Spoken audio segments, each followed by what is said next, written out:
What's going on YouTube? My name is Zach with Android Digest, and I've got a review for you today on a 5G tablet, and that is the TCL Tab Pro 5G. Now this tablet is listed by Verizon on their website for $400, and you may be wondering why. Why is it $400? Now it may go on sale a little bit over time, but $400 is that retail price. And if you're wondering why, it's because of that 5G connectivity. If you buy a tablet that's Wi-Fi only, you normally pay a little bit less, and it's normally around $100 or so less for that Wi-Fi only model. And if you want to get that cellular data model, you normally pay around $100 more. Well, this device isn't just cellular capable, it also is capable of 5G speeds. So this is a good tablet for someone who wants an affordable tablet and a tablet on the go. But it does have some pros and cons, so I do want to get a little more detailed on this tablet, and let's really see if it's worth your hard-earned money. So if we look at the back of this device, you are going to see that it looks very, very nice. Now this is not aluminum, or it doesn't feel at all like aluminum. It sort of feels like a coated plastic, so it does feel very, very nice. It's got a unique texture to the back.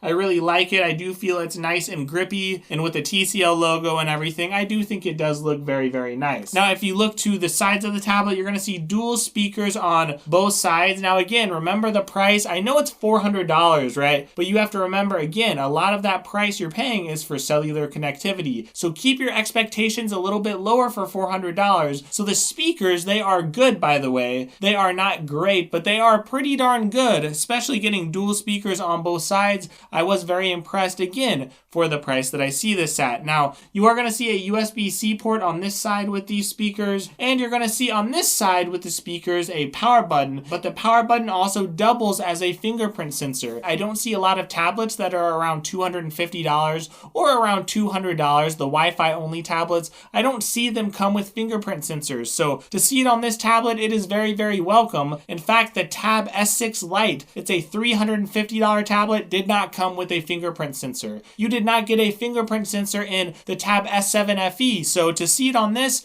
it is very, very welcome, and I very much like that. Now on the top of the device, you're going to get your volume rocker, and you will have your SIM card and your SD card slot right up here. So it's a very nice looking tablet, and when you actually get into the tablet, yes, you are going to see some bezels here, okay? And those bezels, well, I don't think they're a big deal. I think tablets honestly should have a little bit of bezels because you want something to hold on to if you're gaming or if you're using your tablet. I don't think it's that big of a deal, but there are a little bit of bezels on each side, so you do need to keep that in mind. Now, if we look at the front of the tablet, you're going to look at this beautiful display, and I do think it is very, very good. It's a 10.36-inch display. It's got a 2000 by 1200 resolution, and it is very, very good as far as the quality. It's an IPS screen. It looks good. It does get bright enough for me. So I know if you look at that and you look at this display, it's not going to compare with something like, again, the Tab S7 or the Tab S6 or something like that. Remember to keep your expectations in check, and remember what you're getting with this tablet, because it's a Snapdragon 480 as far as the processor,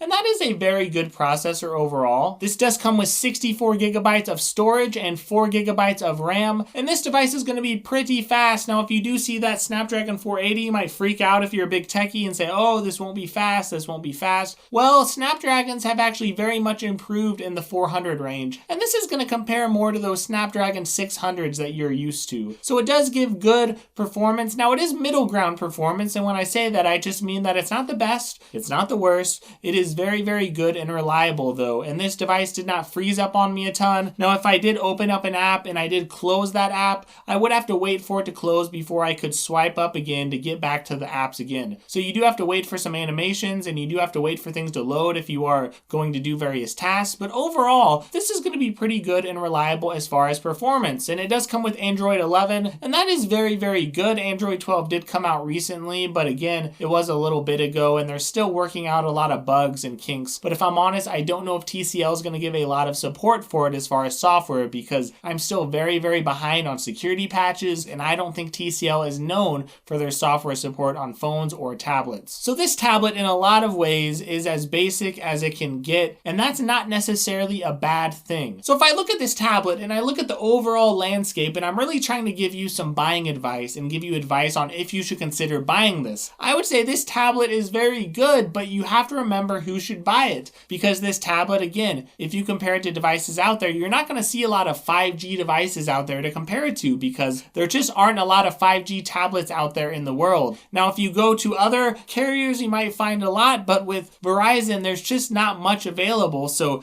this is really going to be your go-to option if you want a 5G tablet, and especially if you want a 5G tablet running Android, because for $399, I would say 5G on a tablet, at least you get Android if you're familiar with it. If that's something you're looking to do, this tablet is going to be pretty darn good. The performance is at least going to be reliable. It's not going to be the slowest, it won't be the fastest, but at least you'll be able to get your basic work done. You'll be able to stay connected to Verizon's network, and the battery life is pretty good as well on this tablet. It's going to get you through your average pacings in your day. Because this does have an 8,000 milliamp battery, so it's got good battery life, it's got good performance, it's got a lot of good things about it. Now, it's not 120 Hz on the refresh rate, but if you want a good tablet with 5G, this is a good option. Now, if you don't need 5G, this is not a good tablet for you. That's one of the biggest cons of it, because if you're a person that's just looking for a good tablet in the Android space and you see this and you see it at Verizon, look, don't just buy it with Verizon and then you're going to end up with that big monthly bill every month. If you don't need that 5G network, don't buy this. And I've got to be honest with you, you can get a hotspot on most Verizon plans. You could share it with your tablet anyway. So I do think that tablet connectivity is a little more of a niche thing. It's not something that your average person is going to need. Now, are there any other cons for this tablet? Well, there are some other cons. I mean, the software is not the best thing in the world. So if I do open up something like the Best Buy app, for example, that's been my big example for so many tablets because it always goes to portrait mode. Best Buy is a big enough company, they just need to fix that on their own, right? But either way, they haven't.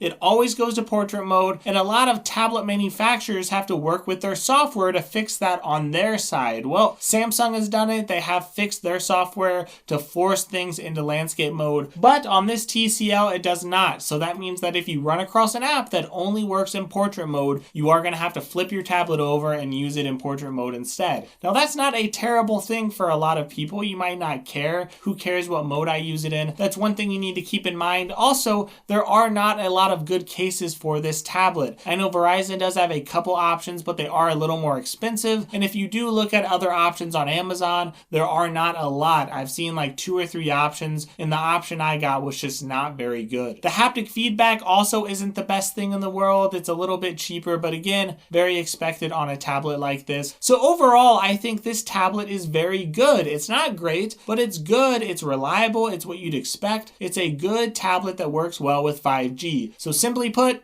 if you need 5G, this is a good tablet to buy. Now, if you don't need 5G and you don't need cellular connectivity, I would recommend something like the Samsung Galaxy Tab S6 Lite. I've seen that on sale for around $250, and no, it doesn't have a fingerprint sensor, but it does come with an S Pen. It's going to have a very similar screen quality, very similar screen brightness, very similar speed, similar RAM. You're going to have a lot of similar features, but you are going to get a little bit better software support, and you're also going to get that S Pen, of course, with Samsung DeX. It does have Samsung DeX as well, which is great if you are looking to do some productivity stuff. So that is a good recommendation, and you would save a little bit of money if you got that as well. But this tablet is all about the connectivity. It's all about connecting to 4G LTE. It's all about connecting to 5G, and that's a market that has not really been tapped into by a lot of people at all. So TCL, they've done a great job with this tablet. I would recommend it, but I would recommend it to that specific audience that is on Verizon and is looking for a 5G tablet. Thank you so much for watching this video. I appreciate it. Feel free to give me a like and give me a sub. That does help me out. And by the way, it is tablet season, people, okay? I'm going to be doing a ton of coverage on tablets, especially all of these Samsung tablets that are about to come out. I'm talking about the Tab S8, the Tab S8 Ultra, the Tab S8 Plus, all of those I plan to cover in the long run. So please give me a like, give me a sub, and follow my videos. Also follow me on Twitter at twitter.com/digestandroid. So that does help me out as well. So thank you so much. I hope you have a fantastic day, and check out some other videos if you get a little bit of time.